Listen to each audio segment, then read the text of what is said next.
السلام عليكم ورحمة الله وبركاته. إن الحمد لله الأكرم الذي خلق الإنسان وكرم وعلمه من البيان ما لم يعلم، فسبحان الذي لا يحصى امتنانه باللسان ولا بالقلم. نشهد أن لا إله إلا الله وحده لا شريك له، ونشهد أن سيدنا وحبيبنا ومولانا محمدا عبده ورسوله الذي أرسله بالحق بشيرا ونذيرا وداعيا إلى الله بإذنه وسراجا منيرا. فقد قال الله تعالى في كلامه المجيد وفرقانه الحميد: أعوذ بالله من الشيطان الرجيم. بسم الله الرحمن الرحيم.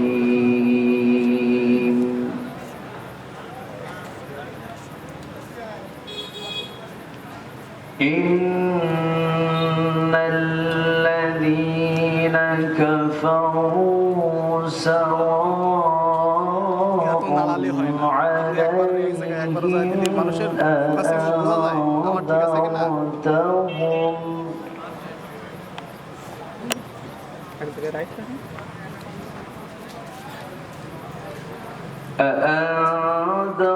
أأنذرتهم أم لم تنذرهم لا يؤمنون.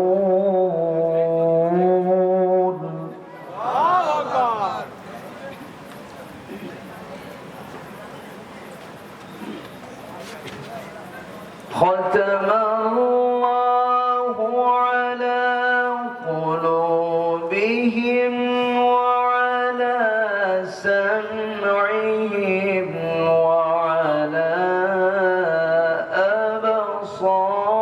أبصارهم غشاوة.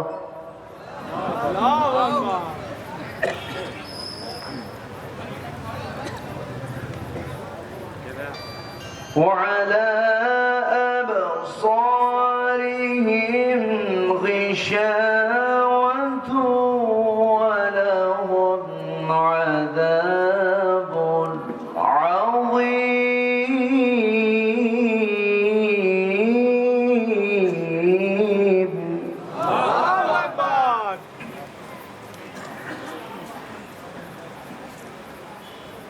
ومن الناس من يقول آمنا بالله وباليوم الآخر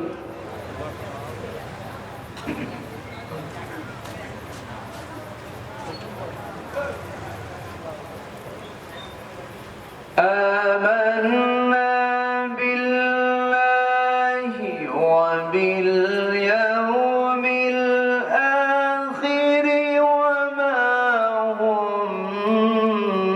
بمؤمنين.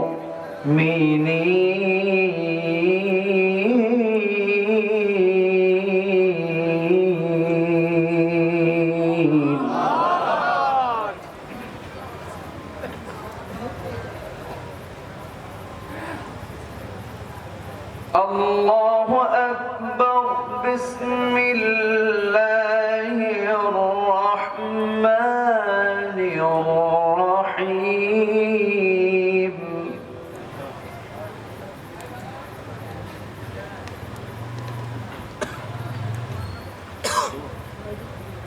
إن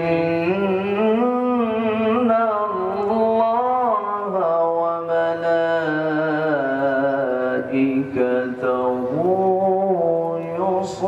يصلون على النبي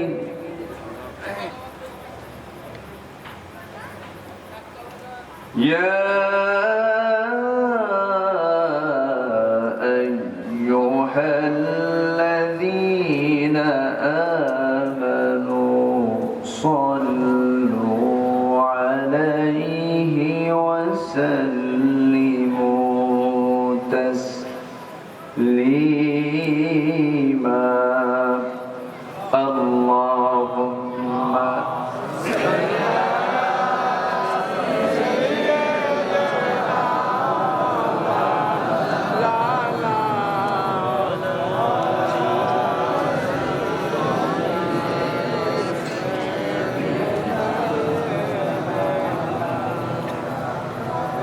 একটু মহব্বত দিয়ে নবীর প্রেমে মাতোয়ারা হয়ে আওয়াজ দিয়ে সবাই বলুন আল্লাহুম্মা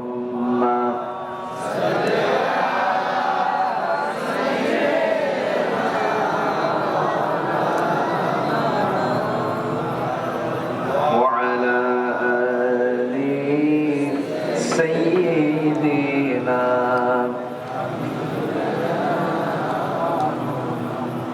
সবাই বলুন بلغ العلا بكماله كشف الدجى بجماله حسنت جميع خصاله سلوا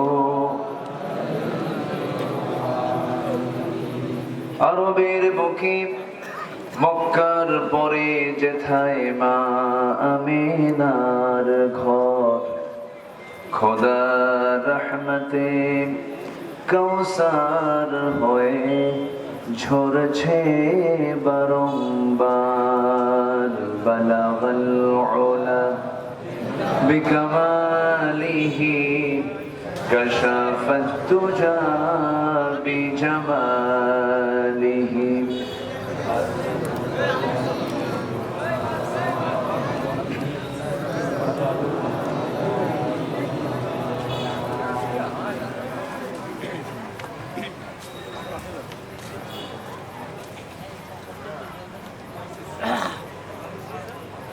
সুন্দরবন লাগোয়া অঞ্চল খুলনা বিভাগের সীমান্তবর্তী জেলা সাতক্ষীরার সদর উপজেলার মাছখোলা নতুন বাজার কেন্দ্রীয় জামে মসজিদ যুব কমিটি মাহফিল ইন্তেজামে কমিটি কর্তৃক আয়োজিত দুদিনব্যাপী তাফসীর মাহফিল 20তম মহৎ আয়োজনের সমাপনী দিবসের সম্মানিত সভাপতি জনাব আলহাজ ফজলুর রহমান, আজকের মহৎ আয়োজনের সম্মানিত প্রধান অতিথি দক্ষিণ এশিয়ার বৃহত্তম ইসলামী সংগঠন বাংলাদেশ জামাত ইসলামীর সম্মানিত সেন্ট্রাল কেন্দ্রীয় সাংগঠনিক সম্পাদক মুহাদ্দিস আব্দুল খালেক সাহেব, কথা বলেছেন নন্দিত আলেমে দ্বীন হাফিজ মাওলানা রফিকুল ইসলাম। আজকের এই প্রোগ্রামের বরেণ্য অতিথি হাফিজ মাওলানা এম হাবিবুর রহমান,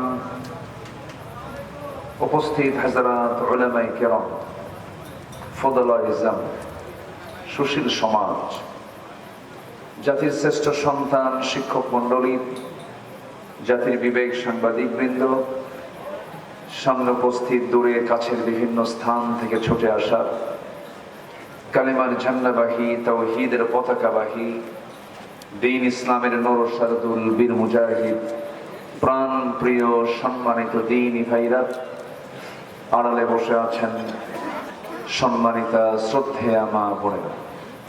আলোচনার প্রথমেই আনুষ্ঠানিকতার মধ্য দিয়ে আমার পক্ষ থেকে আবারও দিল খোলা সালাম, আসসালামু আলাইকুম ওয়া রাহমাতুল্লাহি ওয়া বারাকাতুহু। সবাই কেমন আছেন?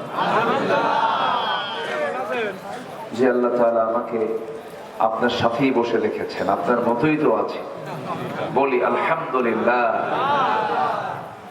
মহান রব্বে করিমের দরবারে অগণিত সুজুদ, শুকরিয়া যে মহান জাল্লা শানুহু আমাদেরকে কোরআন শোনার জন্য একটি সুন্দর অনুকূল পরিবেশ উপহার দিয়েছেন রাজনৈতিকভাবে। এরপর আরেকটা হচ্ছে আবহাওয়াগত দিক থেকেও। গতকালকে প্রাকৃতিক দুর্যোগ ছিল, সম্পূর্ণ কোরআন শোনাকে আজকে আল্লাহ পাক আমাদের জন্য অনুকূল করে দিয়েছেন।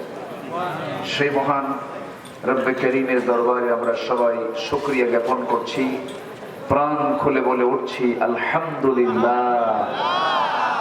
চিৎকার মেরে বলছি আল্লাহুম্মা ইন্নী আসআলুকা আল হুদা ওয়াত তুকা ওয়াল আফাফা ওয়াল গিনা। সবাই বলি আল্লাহুম্মা আইন্নি আলা যিকরিকা ওয়া শুকরিকা ওয়া হুসনি ইবাদাতিকা। আমরা আল্লাহ তাআলা শুকরিয়া আদায় করে দিলাম। সম্মানিত উপস্থিতি, আমি আলোচনার সূচনায় আসমানি কিতাব, কালোজয়ী গ্রন্থ, যে কিতাব সূর্য যতদিন আছে, কোরআনও ততদিন আছে সচল হয়ে, এবং সূর্য একদিন হেরে যাবে, আকাশ একদিন ফেটে ফেটে পড়বে। ওয়াইদাল কাওয়াকিবু ইনতাসারাত, তারকাগুলো ছিটকে ছিটকে পড়বে, কিন্তু কোরআন ঠিকই থেকে যাবে। সেই কালামে হাকিম থেকে আমি একদম শুরু থেকে সূরাতুল বাকারার একদম শুরু থেকে কয়েকটা আয়াতে কারিমা আমি তেলাওয়াত করেছি।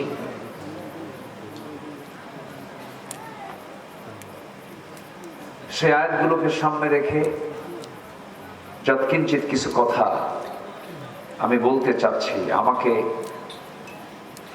বলার সুযোগ দিবেন তো নাকি? কারো কোনো অসুবিধা নাই তো? কিছু কিছু ভাইকে আমি একটু দাঁড়ানো দেখছি, সামনে পর্যাপ্ত জায়গা, কিন্তু ডান পাশে এর মাঝে মাঝে কিছু ফাঁকা ফাঁকা জায়গা আছে। কোরআনের মাহফিলে শৃঙ্খলা রক্ষার দায়িত্ব একার না সবার? বলুন তো, সবার। এই জন্য আমি মনে করি যারা একটু দাঁড়িয়ে যারা আছেন, দাঁড়িয়ে থাকার চাইতে সামনে বসে গেলে নিঃসন্দেহে আমি বলবো সওয়াবের পরিমাণটা বেশি হবে। জুমার দিন যে সবার আগে মসজিদে প্রবেশ করে, আল্লাহ তাআলা তাকে একটা উট কুরবানির সওয়াব দিয়ে দেন। তাহলে যে কোনো কাজে যখন আমরা খুব অগ্রগামী হব, ওয়াস-সাবিকুন আস-সাবিকুন উলাইকাল মুকাররাবুন, আমরা অগ্রগামী হলে পরে আল্লাহ আমার দিকে অগ্রসর হবেন আরো দ্রুত। আমি 1 হাত আগাবো, আল্লাহ আমার দিকে 10 হাত আগাবে। জোরে বলি সুবহানাল্লাহ। তো যারা দাঁড়িয়ে আছেন, দাঁড়িয়ে থাকা ভাইদের আমি করজোরে মিনতি জানাচ্ছি, মাহফিলের সৌন্দর্য রক্ষার্থে সামনে এসে কিছু কিছু জায়গা এখনো ফাঁকা আছে, পূরণ করুন। মাহফিলের সৌন্দর্যের দিকটা একটু খেয়াল করুন। মহান রব্বে করিম এই মাহফিলকে কবুল করুন। জোরে বলি আল্লাহুম্মা আমিন। আমাকে মাহফিল কমিটি আজকে সকালে ফোন দিয়েছিলেন, বলেন হুজুর গতকালকে মাহফিল করার কোনো পরিবেশ ছিল না, একদম প্রতিকূল একটা পরিবেশ ছিল, মাহফিল হয় নাই। বলা যায় কি করা যায়? আমি নিজেই উইলিংলি বলেছি যে যদি আজকে আকাশটা ভালো হয়ে যায় তাহলে কি করবে? তো কমিটি মোটামুটি সিদ্ধান্ত নিয়েছিলেন যে মাহফিল মানে নাই হোক, যেহেতু হলো না দেখেন আমরা কোরআন শোনার একটা পরিবেশ পেয়েছি, আল্লাহ পাক করে দিয়েছেন। জোরে বলি জোরে বলি আলহামদুলিল্লাহ। জি, সবচেয়ে বড় ফয়সালা কার ফয়সালা বলুন? আল্লাহর ফয়সালা। তিনি যা করেন সময় লাগে না, তার সিদ্ধান্ত, তার ফয়সালায় কোনো টাইম লাগে না, ক্ষেপণ করতে হয় না। আমরা সিদ্ধান্ত নিতে কতবার একবার হ্যাঁ একবার না, কি করব কি যেন হয়, কিন্তু আমার আল্লাহর কোনো কিছু সময় লাগে না। অনেকে বললেন যে আরো 3 দিন এরকম আকাশ মেঘাচ্ছন্ন থাকবে, বৃষ্টি হবে, কই আকাশে তারা দেখি, তাই না? এটাই হচ্ছে আল্লাহর ফয়সালা। আল্লাহ রাব্বুল আলামিন বলেন ইন্নামা আমরুহু ইযা আরাদা শাইআন আন ইয়াকুলা লাহু কুন ফায়াকুন। আল্লাহ যখন কোনো কাজের সিদ্ধান্ত নেন কোনো সময় লাগে না, মুহূর্তের মধ্যে তিনি বলে ফেলেন কুন, সঙ্গে সঙ্গে তা হয়ে যায়। জোরে বলি সুবহানাল্লাহ। অসম্ভবকে সম্ভব করতে পারেন তিনি কে? অনস্তিত্বকে অস্তিত্ব দিতে পারেন তিনি কে? অস্বাভাবিককে স্বাভাবিক করতে পারেন তিনি কে? নিষ্প্রাণকে প্রাণ দিতে পারেন তিনি কে? আল্লাহ তাআলা। তিনিই তো পারেন, তার পক্ষেই সম্ভব। আমরা আশাহত হয়ে পড়েছিলাম, প্রায় মুরব্বীরা বলতো এটা না মরলে এ দেশে আর শান্তি হবে না, বলছিল না সবাই? না মরা পর্যন্ত পায় নাই, মরা লাগছে? আল্লাহ পাক লাঞ্ছিত করে ছেড়েছেন। সে যেমন মানুষের সম্মান নিয়ে সিনেমিনে খেলেছে, আল্লাহ তাকে বেইজ্জত করে দিল্লি পাঠায় দিয়েছে।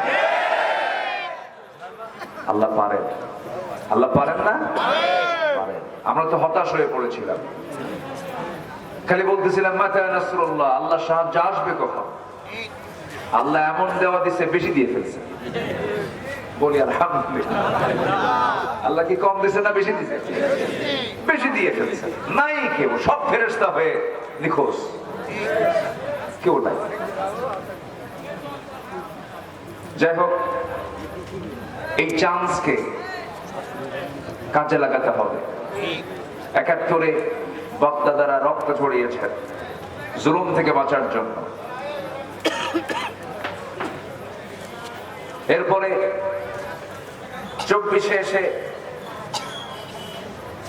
আমাদের সন্তানরা রক্ত ঝরিয়েছে রাজপথে স্বৈরাচার থেকে বাঁচার জন্য, ফ্যাসিস্টকে রুখে দেবার জন্য। ৭১-এ জীবন দিয়েছে, ৭৪-এ আমাদের সন্তানরা জীবন দিয়েছে। আর একটা বার আমরা দাঁড়াতে চাই সবাই মিলে আল্লাহর দ্বীনকে কায়েম করার জন্য, বুকের তাজা রক্ত ঢেলে দেওয়ার জন্য। সবাই কি রাজি আছেন? হাত উঁচু করে দেখেন মুসলমান।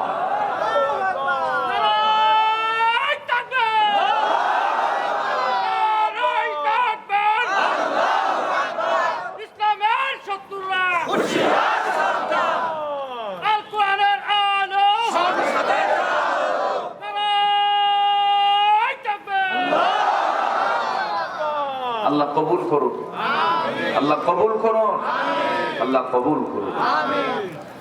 সম্মানিত ভাইয়েরা, আল্লাহ তাআলা সূরাতুল ফাতিহা দিয়েছেন। সূরাতুল ফাতিহাটা টোটালি দোয়া। দোয়ার শেষ অংশে আছে, শেষ শব্দটা হলো ওয়ালাদ-দাল্লিন। কি আসছে বলেন তো? গায়রিল মাগদুবি আলাইহিম ওয়ালাদ-দাল্লিন। আল্লাহ, যে পথে চিরভ্রান্তি সে পথ থেকে আমাকে বাঁচাও, পথভ্রষ্টতা থেকে তুমি আল্লাহ আমাকে রেহাই দাও, আমাকে বাঁচাও। সিরাতাল্লাযীনা আন'আমতা আলাইহিম, সেই পথে নাও যে পথে তোমার নিয়ামত আছে, সেই পথে আমাদেরকে কবুল করে। এই দোয়াটা আমরা প্রতিটি রাকাতে, প্রতিটি ওয়াক্তে, প্রত্যেক সালাতে আমরা এই দোয়া বাদ পড়ে না আছে? লা সালাতা ইল্লা বিফাতিহাতিল কিতাব। এই দোয়াটা পড়তেই হয়, আমরা পড়ি, সূরা ফাতিহা পড়লি এটা চলে আসে। এই যে আল্লাহ তুমি পথভ্রষ্টতা থেকে আমাকে বাঁচাও, এই দোয়াটা করেই যদি সেই পথভ্রষ্টের দিকে যদি, ভ্রষ্ট পথের দিকে যদি চলে যায়, আমার নামাজের দোয়ার সাথে কি আমার কাজের কোনো মিল থাকলো? আজকে আমি যেখান থেকে তেলাওয়াত করেছি সেই তেলাওয়াতকে আয়াতকে সামনে রেখে কিছু কথা আমি বলতে চাচ্ছি। কোরআনের দৃষ্টিতে পথভ্রষ্টতার কিছু কারণ আছে। এই কারণগুলো যদি আমাদের মধ্যে থেকে যায়, নামাজ পড়ে আমি কোনো ফল পাবো না, আমি দান সাদকা করে কোনো ফল পাবো না, আমি হজ আর যাকাত দিয়ে আমি কোনো ফল পাবো না। আমি যদি রেজাল্ট পেতে চাই, আমি যদি আল্লাহর দরবারে যদি পুরস্কার পেতে চাই, তাহলে আমাকে এই পথভ্রষ্টতার পথগুলো আমাকে ছাড়তে হবে। যে পথে আমার জাহান্নাম আল্লাহ পাক আঁকিয়ে রেখেছেন, সেই পথ থেকে আমাকে দূরে থাকতে হবে। আসুন, কোরআনের দৃষ্টিতে পথভ্রষ্টতার মোটামুটি 10টা কারণ আমি আজকের আলোচনায় উপস্থাপন করতে চাচ্ছি। পথভ্রষ্টতা থেকে যদি আমরা বাঁচতে পারি, লাইন যদি ঠিক করতে পারি, তাহলে আমরা সোজা চলে যাব কোথায়?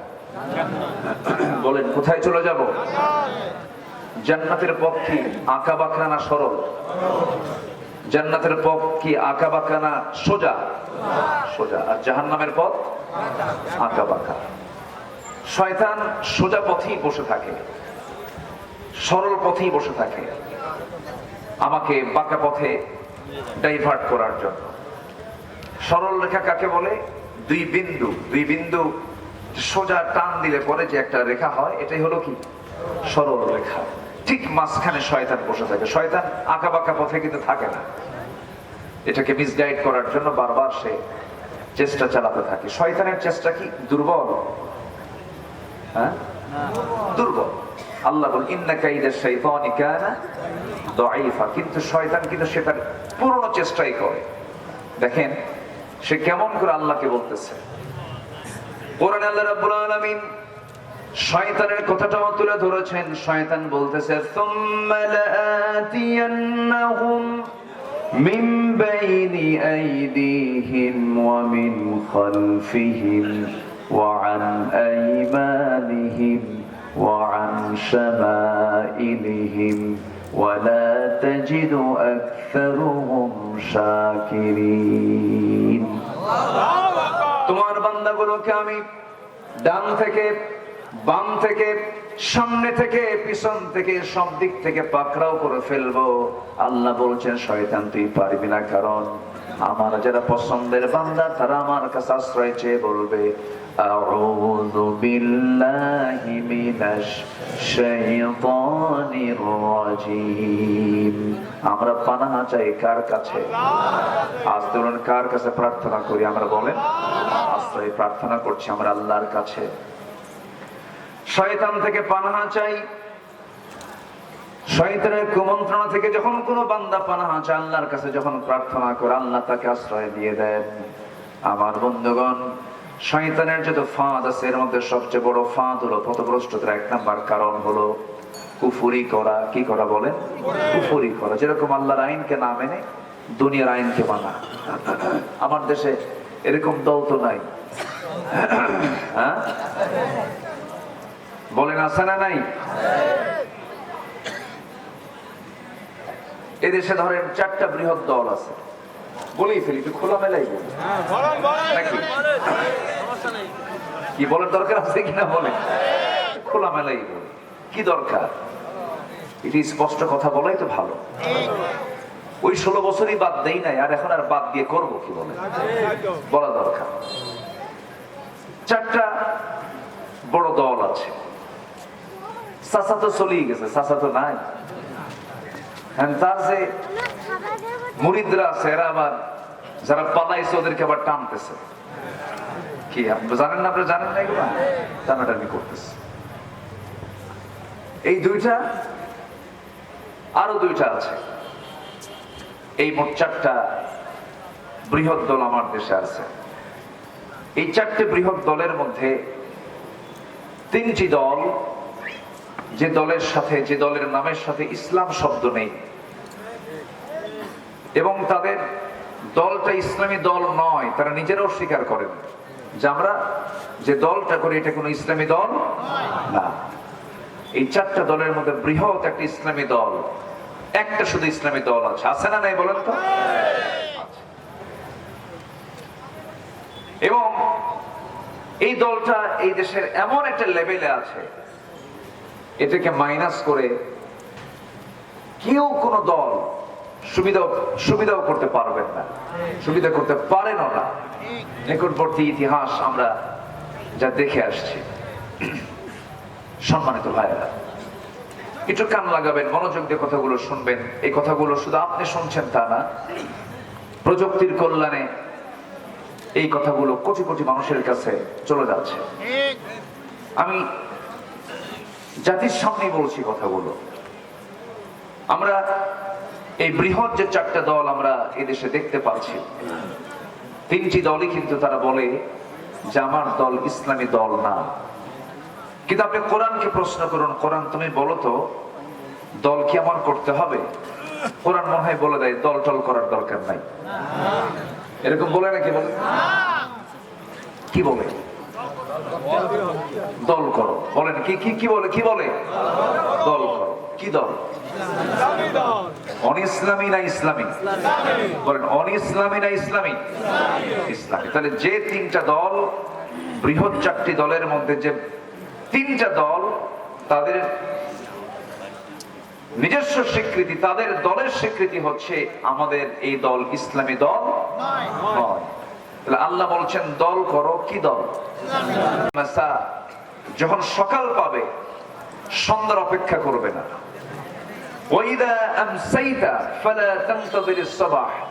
যখন সন্ধ্যা পাবে সকালের অপেক্ষা করবে না, যখন তখন মালাকুল মউত চলে আসবে। আমি এদিকে তাকিয়ে কিন্তু কথাগুলো বলছি, একটু কান প্লিজ, একটু মনোযোগ দিয়ে শুনবেন কথাটা। তাহলে আল্লাহ বলছেন দল করো, সে দল নিঃসন্দেহেই কার দল হতে হবে বলেন তো? যেরকম কার দল হতে হবে? আল্লাহর দল। আল্লাহর দল তো ঠিক আছে, আল্লাহর দলের একটা নির্দিষ্ট নামও আছে, তাও কোরআনে আছে। বলেন সেই দলের নামটা কি? বলেন আরো জোরে, আরো জোরে। ইসলাম। ইসলাম একটা দলের নাম। ইসলাম কি? দলের নাম। তাহলে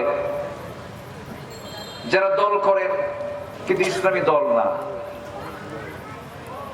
আর যারা দল করেন কিন্তু ইসলামী দল, অবশ্যই তফাৎ আছে না নাই? বলেন আছে না নাই? যদি আপনি ইসলামী দল না করেন, কোরআনকে প্রশ্ন করেন, কোরআন তুমি বলে দাও, তাহলে কি হবে? আল্লাহ রাব্বুল আলামিন বলেন وَمَن يَبْتَغِ غَيْرَ الْإِسْلَامِ دِينًا فَلَن يُقْبَلَ مِنْهُ وَهُوَ فِي الْآخِرَةِ مِنَ الْخَاسِرِينَ। যে ব্যক্তি দল হিসাবে, জীবন বিধান হিসাবে ইসলামকে ছেড়ে দিয়া অন্য কোন দলকে গ্রহণ করবে, অন্য কোন বিধানকে মেনে নেবে, অন্য কোন আইনকে মেনে নেবে, আল্লাহ বলছেন আমি তার কোনো কিছুই গ্রহণ করব না, এবং সে ক্ষতিগ্রস্তদের অন্তর্ভুক্ত হয়ে যাবে। এটা কি মোল্লাদের কথা না আমার আল্লাহর কথা? আমাকে ধরতে পারবেন না, আমাকে ধরবেন কেন? আমাকে ধরতে গেলে কোরআনকে আগে ধরতে হবে। কোরআন বলে দিচ্ছে একদম ক্লিয়ার কথা। আল্লাহ রাব্বুল আলামিন আরেক জায়গায় বলছেন আফাগায়রা দীনিল্লাহি ইয়াবগুন ওয়া লাহু আসলামা মান ফিস সামাওয়াতি ওয়াল আরদি তাওআন ওয়া কারহা। মানুষ কেমন করে দ্বীন হিসাবে, জীবন বিধান হিসাবে, তন্ত্র মন্ত্র হিসাবে, দল হিসাবে ইসলামকে ছেড়ে দিয়ে অন্য কোন দলের দিকে কেমন করে যায়, অথচ আসমান জমিনে যত কিছু আছে সকল সৃষ্টিগুলো ইচ্ছাই হোক অনিচ্ছাই হোক সব সারেন্ডার করছে কার কাছে? সব মাখলুক ইসলাম মানে, সব মাখলুক কি মানে? ইসলাম মানে, আল্লাহকে মানে। ওয়ালাহু আসলামা মান ফিস সামাওয়াতি ওয়াল আরদ তাওআন ওয়া কারহা।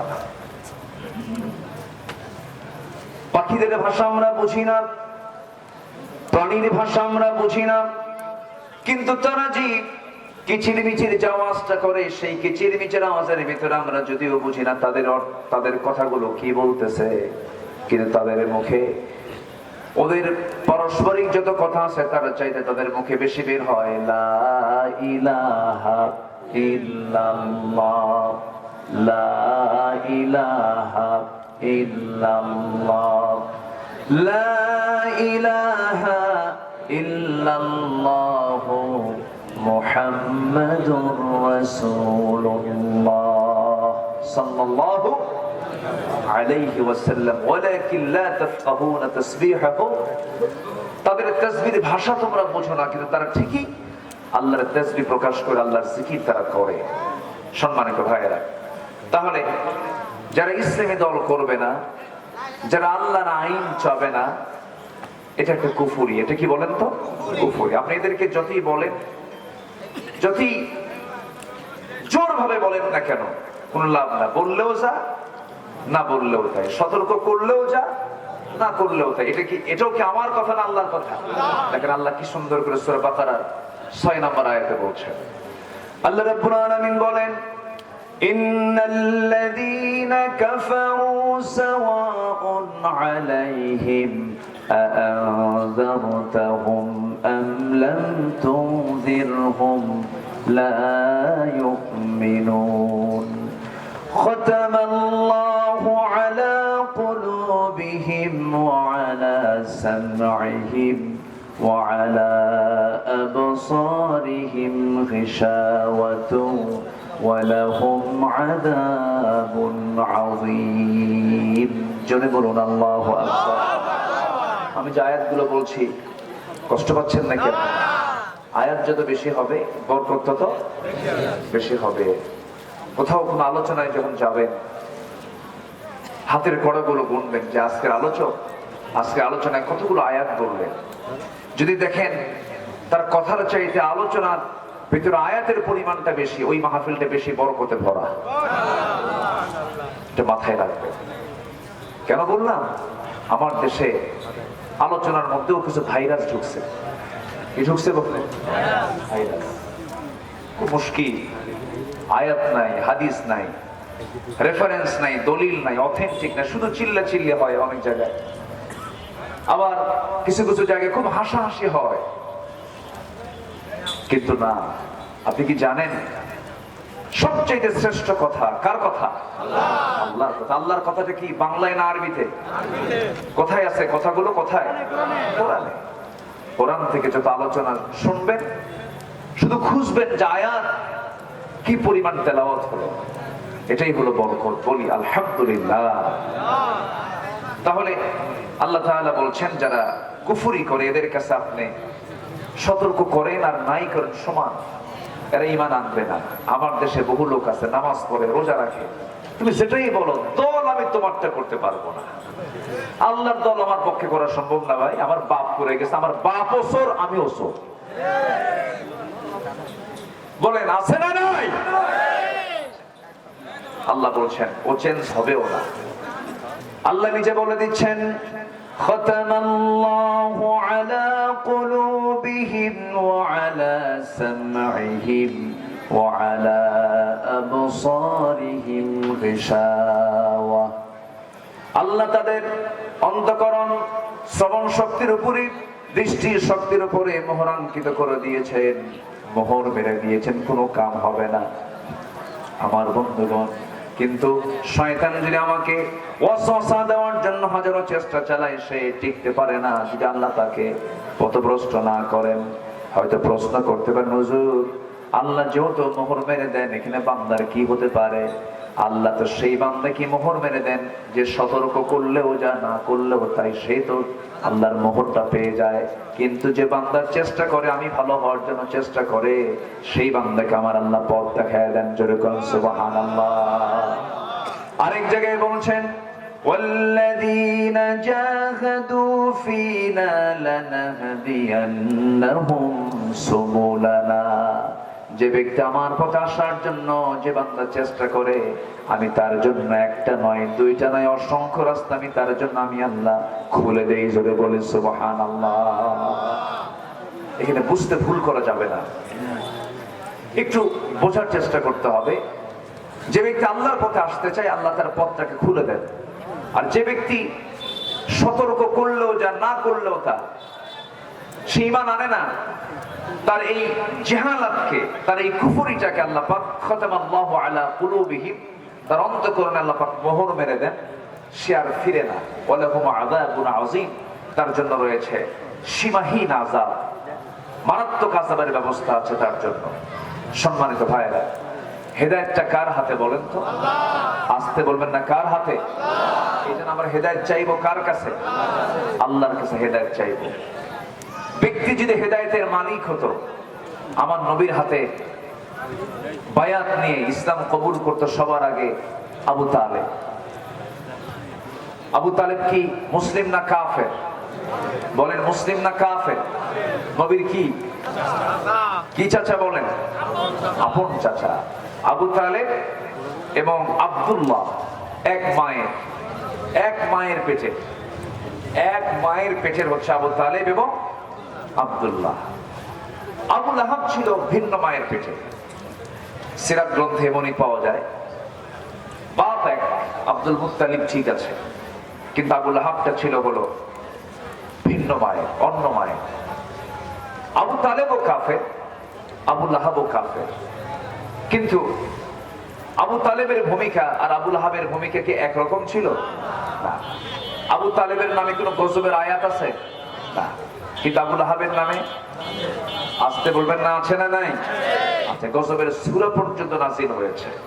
কেন জানেন? শুধুমাত্র বেয়াদবি করার কারণে, রাসূলের অসম্মান করার কারণে আল্লাহ পাক পরিপূর্ণ একটা সূরা নাযিল করে গোটা বিশ্ববাসীকে জানায় দিচ্ছেন, আমার হাবিবকে কেউ যদি বেইজ্জত করতে চায়, আমি আল্লাহ সহ্য করতে পারি না। বিশাল ব্যাপার। কিন্তু আজকেও দেখলাম একটা স্ট্যাটাসে, দেখলাম এই দেশের একজন নাগরিক, দেশ থেকে নির্বাসিত একজন লেখিকা, বিতর্কিত লেখিকা, জাহান্নামের কীট তাসলিমা নাসরিন, সে একটা স্ট্যাটাসে লিখেছে, আমার নবীর বিরুদ্ধে একটা শব্দ চয়ন করেছে। সে শব্দ চয়ন হলো, নারী পুরুষ একসাথে নামাজ পড়তে পারবে না। তো কিছু কিছু পরিবেশে, যেরকম মক্কায় আপনি যদি হজ করতে যান, ওমরা করতে যান, মাতাফে নামাজের সময় হয়ে গেছে, সেই সময় কিন্তু নারী এবং পুরুষ কিন্তু একসাথে নামাজ পড়তে বাধ্য হয়। যারা হাজি দেখেছেন, তো এরকম একটা ছবি সে কাটিং করে বলতেছে যে এখানে তো মুহাম্মাদের নীতি অনুসরণ হলো না, কারণ মুহাম্মদ মহিলার নিতম্বের দিকে তাকালে সে উত্তেজিত হয়ে যেত। কত বড় মারাত্মক কথা! এই সমস্ত কথাগুলো এখনো আসে, আমাদের কানে চলে আসে। ইসলামিক গভর্নমেন্ট যদি থাকতো, ইন্টারপোলের মাধ্যমে এই সমস্ত বদমাইশদেরকে ধরে এনে ফাঁসির মঞ্চে ঝুলিয়ে মারা হতো। রাসূলকে মহব্বত আল্লাহ তাআলা কি পরিমাণ করেন, কি পরিমাণ মহব্বত! আমরা নাম ধরে যখন কথা বলতে যাই, তখন আমাদেরকে বলা হয়, এই তো 16 বছর বলছে, আমাদেরকে বলতে দেয়নি তো। মঞ্চে উঠলেই আমাদেরকে কথা থামিয়ে দেওয়ার চেষ্টা করা হতো। ডান পাশে বাম পাশে কিরামন কাতিবিন বসে থাকতো, প্রশাসনকে হেলো হেলো করতো, কত যে চাপ দিত, কত যে জিম্মি করে রেখেছিল এই সমস্ত মাহফিল গুলো। আজ তারা কোথায়? শিক্ষা নাও, শিক্ষা নিয়ে সামনে এগিয়ে চলো, হেদায়েতের পথে আসো। আমরা প্রতিশোধ পরায়ণ নই, রাসূল আমাদের প্রতিশোধ পরায়ণ হতে বলেননি। আমরা ক্ষমা করতে জানি, কিন্তু ইসলামের বিরুদ্ধে কথা বললে জিহ্বা টেনে ছিঁড়বো আমরা। এই ক্ষেত্রে কোনো আপোষ করা যাবে না। সম্মানিত ভাইরা, আবু লাহাব রাসূলকে প্রকাশ্যে গালি দিল। আল্লাহ পাক আবু লাহাবের নামে নিজে আল্লাহ পাক গালি দিলেন। আল্লাহু আকবার। যদি কেউ বলে ওয়াজের মধ্যে ব্যক্তির নাম আসে কেন, কোরআনের মধ্যে আবু লাহাবের নাম আসে কেন? কথা ঠিক কিনা বলেন? অনেকে বলে না, মাহফিলের মধ্যে আবার হাসিনার নাম আসবে কেন? মাহফিলের মধ্যে অমুক নেতার নাম আসবে, মাহফিলের কোরআনের মধ্যে আবুল আহাবের নাম কেন আসে? কথা ক্লিয়ার? কথা ক্লিয়ার কিনা বলেন? হ্যাঁ, আবুল আহাবের নাম আসছে, ফেরাউনের নাম আসছে, হামানের নামও আসছে।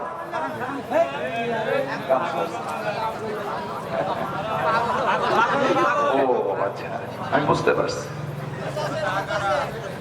আল্লাহ রাব্বুল আলামিন আবুল আহাবের শানে বলে ফেললেন, আবুল আহাব তুই আমার রাসূলকে গালি দিলি, আমি তোর ব্যাপারে আয়াত নাযিল করে গোটা পৃথিবীর সমস্ত কাফের মুরতাদদেরকে জানায় দিচ্ছি, আমি আল্লাহ সহ্য করতে পারি না রাসূলকে গালি দিলে পরে।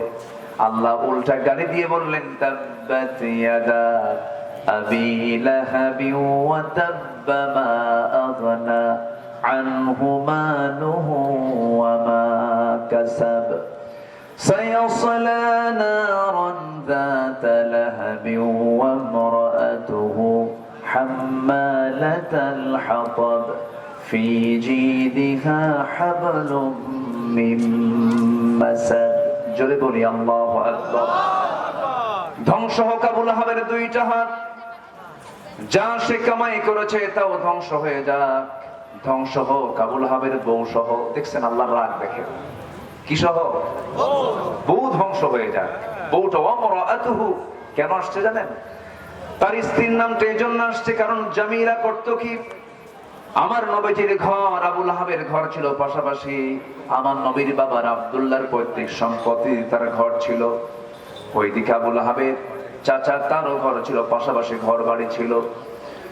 আবুল আহাবের স্ত্রী প্রত্যেকটা দিন সে তার ঘরের ছাদের উপরে উঠতো, বাড়ির ভিতরে সমস্ত ময়লা আবর্জনা গুলো একটা পাত্রে তুলে, সমস্ত ময়লা গুলো একটা পাত্রের মধ্যে তুলে নিয়ে ছাদে উঠে আম্মাজান খাদিজা যখন উঠানে দাঁড়াতেন তার মাথার উপরে সেই ময়লা আবর্জনা গুলো ফেলে দিত।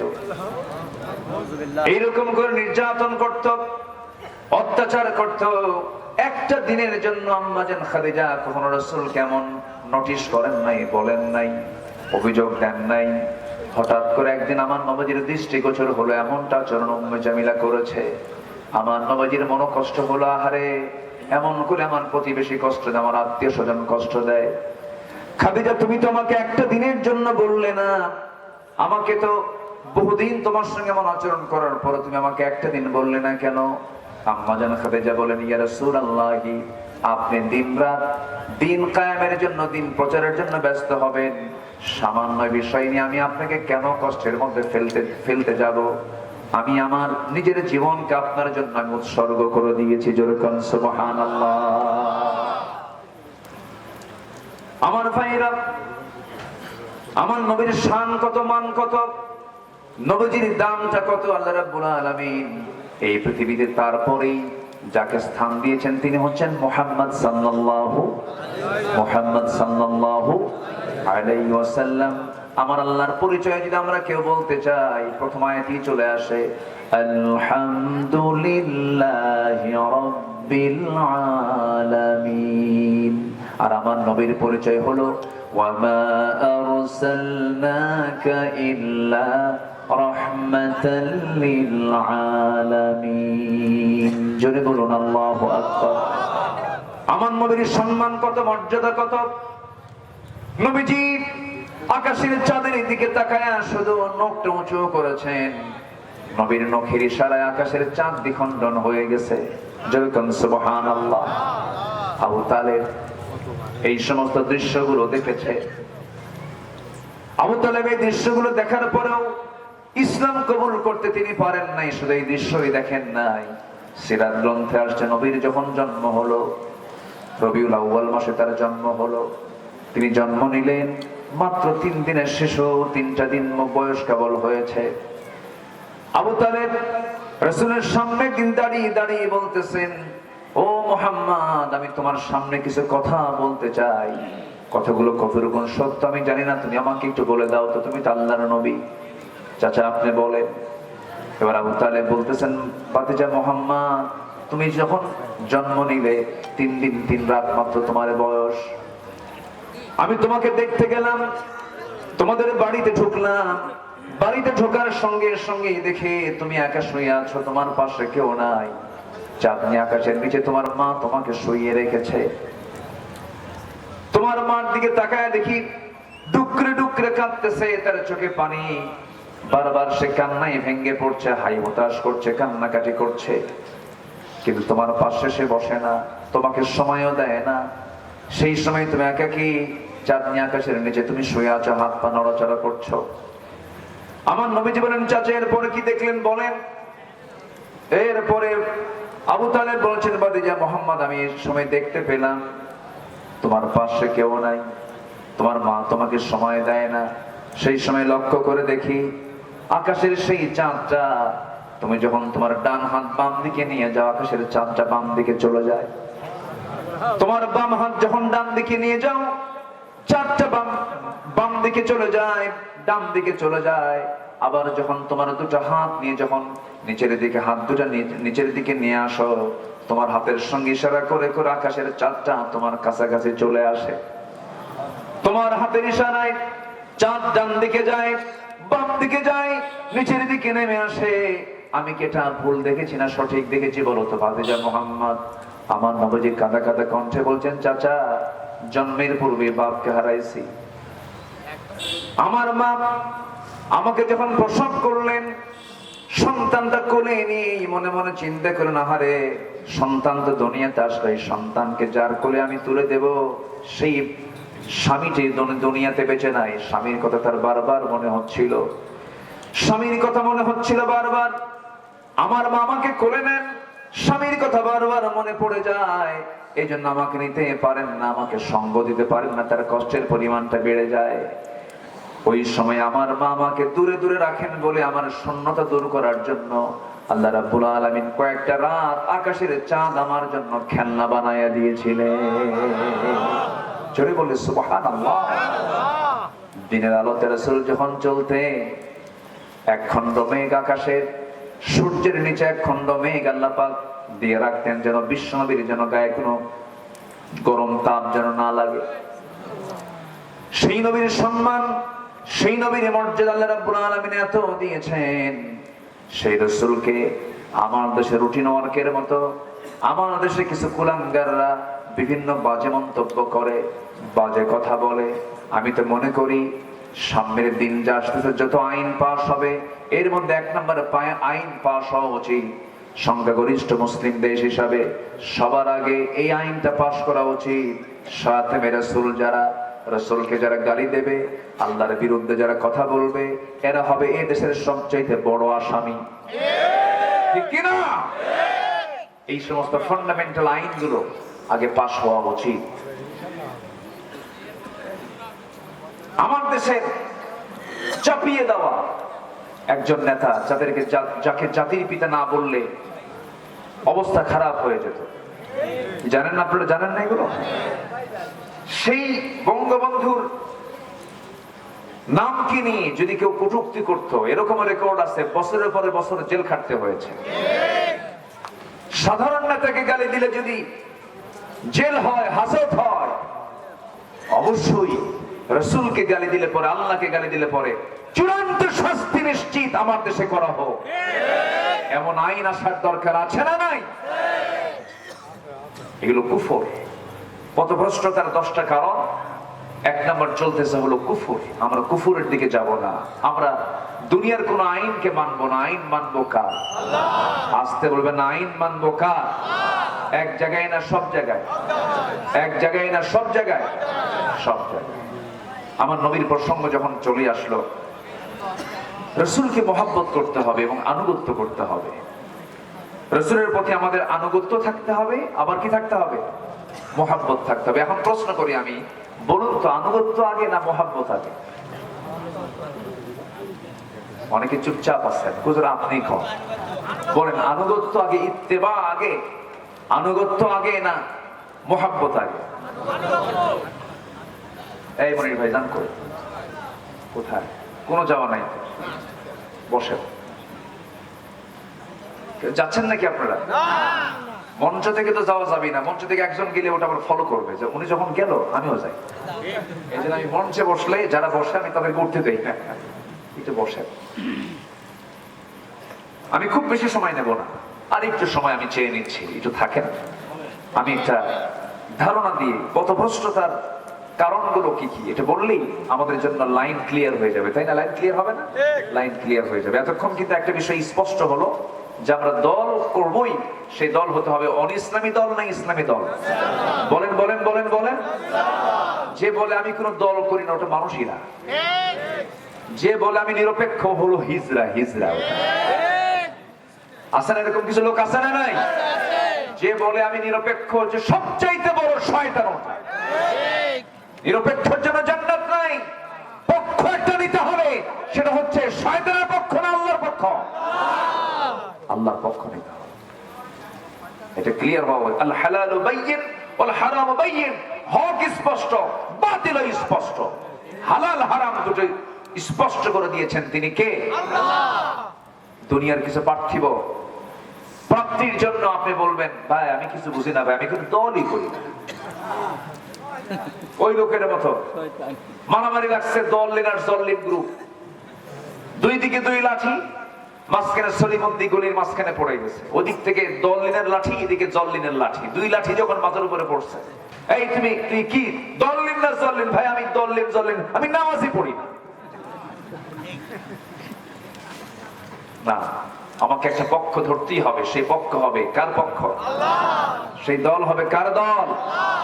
আল্লাহর দল নিয়ে আল্লাহ বলছেন, দেখেন কি বলেন আল্লাহ রাব্বুল আলামিন বলেন, وَمَن يَتَوَلَّ اللَّهَ وَرَسُولَهُ وَالَّذِينَ آمَنُوا فَإِنَّ حِزْبَ اللَّهِ هُمُ الْغَالِبُونَ। যারা আল্লাহর দল করবে, আল্লাহর দলই বিজয়ী হয়ে যাবে, কারণ আল্লাহর দল কখনো পরাজিত হতে পারে না, কখনোই না। বদর যুদ্ধে বিজয় দিয়েছেন তিনি আমার কে? আল্লাহ। আসতে বলুন না, তিনি আমার কে? মক্কা বিজয় দিয়েছেন তিনি আমার কে? সে আল্লাহ আছেন না নাই? অবশ্যই বিজয় কার হাতে? আল্লাহ। আসতে বলবেন না কার হাতে? চেষ্টা করব আমরা, সাহায্য করবেন কে? আমার দেশে যত আইন আছে সমস্ত আইনকে আমরা প্রত্যাখ্যান করে আমরা আইন চাবো কার? আল্লাহ। রাসূলকে আল্লাহ পাক দুনিয়াতে কেন পাঠালেন, কি জন্য পাঠালেন? কোরআনকে প্রশ্ন করুন, কোরআন জবাব দিচ্ছে একাধিক জায়গায়। এক জায়গায় বলতেছেন মহান রব্বুল আলামিন, হুয়াল্লাযী আরসালা রাসূলাহু বিল হুদা ওয়া দীনিল হাক্কি লিইয়ুযহিরাহু আলাদ দীনি কুল্লি ওয়া কাফা বিল্লাহি শাহীদা ওয়ালাউ কারিহাল মুশরিকুন। জোরে বলুন আল্লাহু আকবার। রাসূলকে এই দুনিয়াতে পাঠানোর উদ্দেশ্য হলো শুধু নামাজ নয়, শুধু রোজা নয়, শুধু হজ নয়, শুধু যাকাত নয়। রাসূলকে আল্লাহ পাক কেন পাঠিয়েছেন? পাঠানোর উদ্দেশ্য হলো এই দুনিয়াতে যত আইন আছে, দুনিয়াতে যত বিধান আছে, সমস্ত বিধানকে পরাজিত করে সেই বিধানগুলোর উপরে কার বিধান বিজয়ী করা? কার আইন বিজয়ী করা? কার আইন বিজয়ী করা? আমরা সুদ চাই না যাকাত চাই? বলেন বলেন। আমরা সমাজে দেখতে চাই সুদের চিত্র না যাকাতের চিত্র? আমরা কি সমাজে জেনা দেখতে চাই না বিয়া দেখতে চাই? বলেন, জেনা না বিয়া? অবৈধ না বৈধ? বৈধ দেখতে চাই। আমার বন্ধুগণ, জেনা আছে যেখানে, গজব আছে সেখানে, মদ আছে যেখানে, অসুস্থতা আছে সেখানে, সুদ আছে যেখানে, সেখানে গজব আছে সেই জায়গায় নিশ্চিত কোনো সন্দেহ নাই। এই জন্য এই সুদ থেকে, এই মদ থেকে, এই জেনা থেকে, এই সমস্ত অপকর্ম থেকে বাঁচার জন্য এই জমিনে দুনিয়ার সমস্ত আইনকে প্রত্যাখ্যান করে আইন প্রতিষ্ঠা করতে হবে কার? আমার নবীজির উপরে যখন এই দায়িত্ব দেওয়া হলো, নবীকে আল্লাহ রাব্বুল আলামিন এই দায়িত্ব দিয়ে দুনিয়াতে পাঠালেন। নবী মক্কার মাটিতে আসলেন, 40 বছর পর্যন্ত তার বিরুদ্ধে কোনো মানুষের কোনো ক্লেম নাই, বরং রাসূলকে আল আমিন বলা হলো, as-সাদিক বলা হলো, সত্যবাদী বলা হলো। সবাই তার প্রশংসায় পঞ্চমুখ। অনেক ভালো মানুষ, সত্যবাদী মানুষ, আমানতদার মানুষ, কোনো ক্লেম ছিল না। কিন্তু যখন তিনি নবুয়ত পেলেন, জাবালে নূর থেকে যখন কোরআনটা তার কাছে নাজিল হয়ে গেল, এই কোরআন নামক কিতাব নিয়ে যখন তিনি চলে আসলেন জাবালে নূর থেকে, যখন তিনি বললেন লা ইলাহা ইল্লাল্লাহু মুহাম্মাদুর রাসূলুল্লাহ, সবাই বলুন আশহাদু আল্লা ইলাহা ইল্লাল্লাহু ওয়াহদাহু লা শারীকা লাহু ওয়া আশহাদু আন্না মুহাম্মাদান আবদুহু ওয়া রাসূলুহু। যখন তিনি এই কালেমা নিয়ে যখন তিনি চলে আসলেন, ওই আবু লাহাব খেপে গেল, উতবা সাইবা খেপে গেল, সবাই ক্ষিপ্রতা নিয়ে তার সামনে দাঁড়ায় গেল। কিন্তু নবীজি কি তার পথ থেকে এক চুল পরিমাণ নড়াতে পারলো না। নবীজির দাওয়াত অনড়ভাবে তিনি দাওয়া শুরু করে দিলেন। সবার কম বেশি ইতিহাসগুলো জানা আছে। আমার নবীজি সেই জাবালে নূর থেকে নূরটা নিয়ে আসলেন, আলোটা নিয়ে আসলেন। সেই প্রথম দাওয়াতটা তিনি দিয়েছেন বাইরের মানুষকে না ভিতরের মানুষকে? বলেন, ভিতরের মানুষকে আগে দিয়েছেন। ইনডোরে কালিমার দাওয়াত দিলেন। স্ত্রীর সামনে দাঁড়ায় গেল। স্ত্রীর সামনে তিনি দাঁড়ায় বলছেন, স্ত্রী আমার, 15টা বছর ধরে দাম্পত্যময় জীবন চালালাম। এতদিন তোমার সঙ্গে আমার পরিচয় ছিল, আমি তোমার স্বামী, তুমি আমার স্ত্রী। কিন্তু আজকে আমি তোমাকে একটা নতুন পরিচয় শোনাবো। কি পরিচয় শোনাবেন আমার স্বামী? বলেন। তিনি বলছেন, শোনো, আমি কিন্তু সাধারণ কোনো মানুষদের কাতারের মানুষ নই। আল্লাহ পাক আমাকে বিশেষ মর্যাদা দান করেছেন। আপনাকে আপনার পরিচয় কি? সঙ্গে সঙ্গে তিনি বলছেন, একজন ফেরেশতা আমার কাছে এসেছিলেন, যে ফেরেশতা আগের সমস্ত পয়গম্বরদের কাছে এসেছেন। সেই জিবরাইল আমার কাছে ওহী নিয়ে এসেছেন, আমার কাছে ওহী নাজিল হয়েছে, কোরআন নামক কিতাবটা নাজিল হয়েছে, আমি আল্লাহর নবী। সঙ্গে সঙ্গে খাদিজা রাসূলের দিকে তাকায়া হাতের সঙ্গে হাত লাগায় দিয়ে বলছেন, আমার স্বামী গো, এই 15টা বছর ধরে আমি আপনাকে